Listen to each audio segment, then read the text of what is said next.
Well, the weather outside is frightful. Bum, bum, bum, bum, bum. Don we now our gay apparel. I only get to wear this a couple times a year. Ba la la la la la la. I'm just happy that we're together. We're having holiday time. It's so good to see you. And I'm going to try again. This is, last time. We'll keep going no matter what. Welcome. I am Halcyon, and this is the Hug Nation broadcast. Today's Belief Buffet dish is about holiday present exchange versus gifting. This is a topic that I speak to yearly if I can, because this is the time of year when the most powerful principle of Burning Man that I have experienced, gifting, becomes mainstream. We are all shopping and giving because that's what you have to do during the holiday season. Now, the holiday season is filled with holidays from many traditions, but the one that really dominates our media, our radio waves, our TVs, our streets is Christmas. And whether that has anything to do with Christianity, it has everything to do with Santa and gift giving. Why? Why is it about the presents and the giving? Because we're a capitalist society, and when retail goes, holy crap, we can sell a massive amount of goods by just amplifying the story around giving. Well, let's do that. And so you would have to be living in a pretty isolated place to not know that it's time to be shopping, and you better be finding gifts for people. Now, here's the problem. When you have to give a gift to someone, is it a gift? I would argue no. If there is an expectation that I must bring a gift, that's an obligation. You can bring your thoughtfulness to it, and that can become the gift. But if you are going to be thought badly of or in debt by not bringing a gift, well, that's a transaction. That's an exchange. So the term of holiday presents exchange is far more accurate than holiday gift giving. And it's a subtle difference, but I think it's important, because what happens this time of year for most people is that you start to put together a list of people that you need to get gifts for. And then some people have they mentioned in a conversation 4 months ago that they loved my pink backpack. So I'm going to get them a pink backpack. That's great.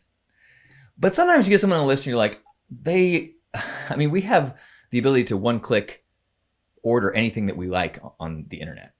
So the barrier to getting things is only a matter of resources.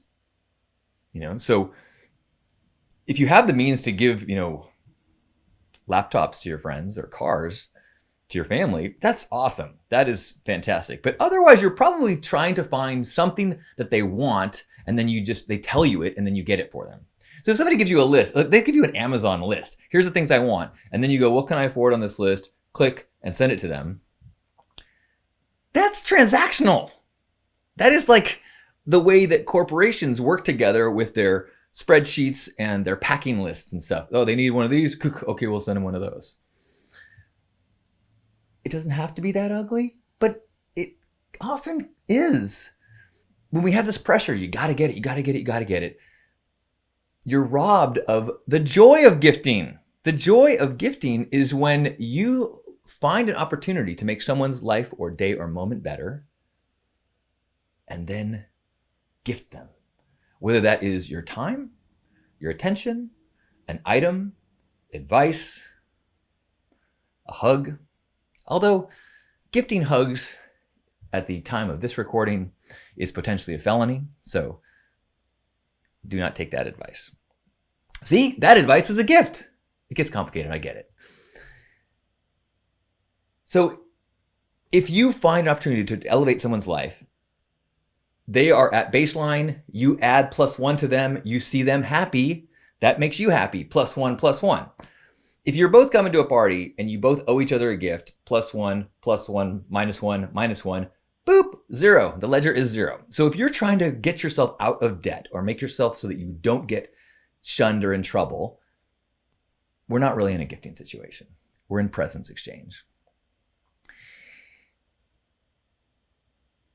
To me, I think it is a better use of our energy, time, and resources to, when we have an obligation for a gift, to give something that is a card, handmade, some thought, some even a little note saying what you like about someone, and then save that dollar amount and get them something in a month or in 2 months or 3 months.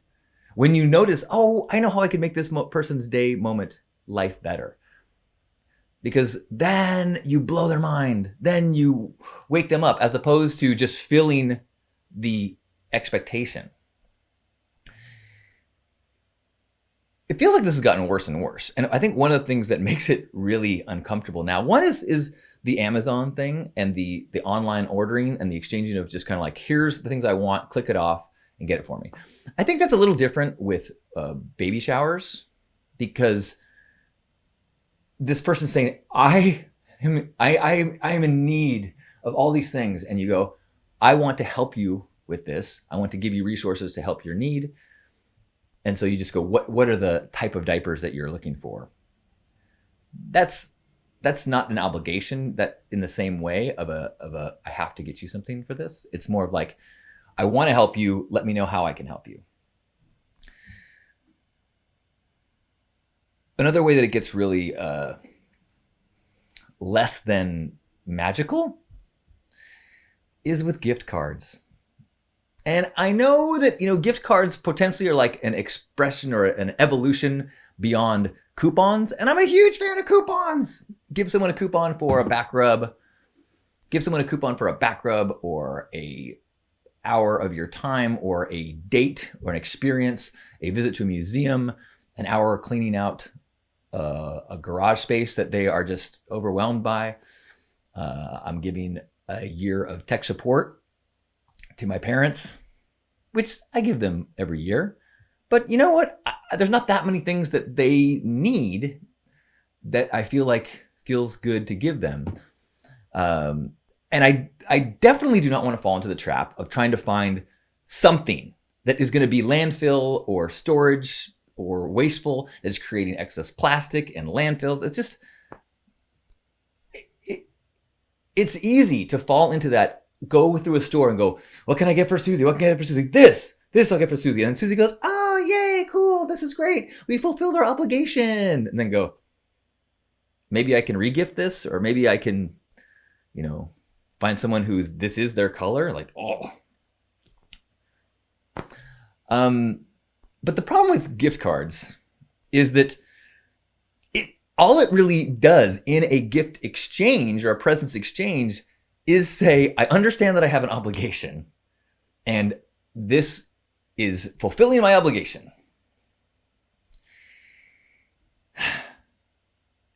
And it's not, what it is, it's saying, I don't know what to get you, but I also don't want to just give you money and let you buy whatever you want. I want to give you money that is way less valuable. I want to give you money that can only be used in a specific place. And there's a good chance that you will forget about it or lose it. And therefore you will be donating your money, the money that I was going to set aside to get something for you. I'm going to donate it to Best Buy or to 1-800-Flowers or to Amazon or something like that. And these companies plan for that. They bank on that. They have a column in their spreadsheet that's like, fuck yeah, lost gift cards. Cha-ching, cha-ching, cha-ching. Okay, so if you want to give a gift card, there are a couple ways that I think it still is a beautiful thing that you can do and can become a gift in the Burning Man gifting principle way. The first is that you can give a gift not during a season when there's an obligation. You can give a gift when you just want to say thank you to someone, like a holiday gift card. A gift card given because someone house sat for you, or picked up your mail, or was especially nice in a certain way. And if you just want to say thank you, here, have a coffee on me. Something like that, I think, is a beautiful thing, because it's not an obligation. It's just a gift. The other way you can give a gift card, I think, especially more relevant during the holidays, is you can give a holiday. There's an idea for you. There's a coupon. I'm giving you the mom holiday. And on this day, you pick where we go to lunch. You pick what beach or museum we go to, or what time we have a Zoom call, and what game we play. Okay. But if you're going to give a gift card, give it with a suggestion. Like, say, hey, I know that you are always admiring my lamp, so I got you this gift card for lamps. And I like this one from the website, but pick one that you love. Or, hey, here's a iTunes gift card. I've been so enjoying this app. I think you'd love it, but pick whatever you like. Or, I just listened to this thing on Audible. It's incredible. It made me think of you. Those are all ways where you can avoid getting just stuff. You can quickly get a gift card, but you're also saying, hey, I did think of you. I do want to make your day, moment, or life better beyond the getting myself out of the obligation. Anytime you can add onto any gift a card or a note or a drawing is also the way to really kind of hammer it home. I'm so lucky that my family grew up with hand-drawn cards. We always give hand-drawn cards to one another. And when I grew up and I saw people be like, you pay $4 for someone else's words on a pre-printed thing? Like, that sounds crazy to me. I would so much rather you fold a piece of paper in half, squiggle a little doodle, and then say something on the inside. That's a treasure. That's a gift.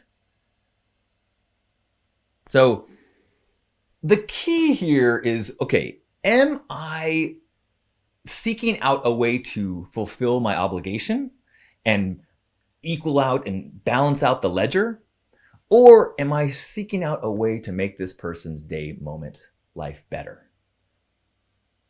And if you're in the second category, then you can be excited and be having fun and be free of that anxiety and uncomfortableness and pressure that sometimes makes this time of year so much less fun than it could be. So free yourself from the shoulds. Remember what gifting is about. And don't let the narrative of our culture define what you need to do. Caveat, if you are in a family that has some pretty strict expectations, sometimes you got to do what you got to do. But know that and don't let the stress pile up on you. If you got the courage, you may even suggest, like, hey, could we adjust our tradition? I know a lot of families that have done that. I know one family that they do a secret Santa within their family. So everybody picks one person in the family that they are in charge of putting some thought into and getting something special for, instead of having this massive list of like, ugh. I know another family that does a single, what they do is they make it into a under $5 white elephant gift. So it's a gesture of a gift. It's maybe something that you already own or something silly or something handmade. And it's a gesture of gifting without falling into the commercial stuff. My family, as we are struggling with our Christmas lists this year, I've proposed that next year we adopt one of those. So I will let you know how it goes. So if you're in my family and you're listening, I hope you like hand-drawn cards. Thank you. I love you.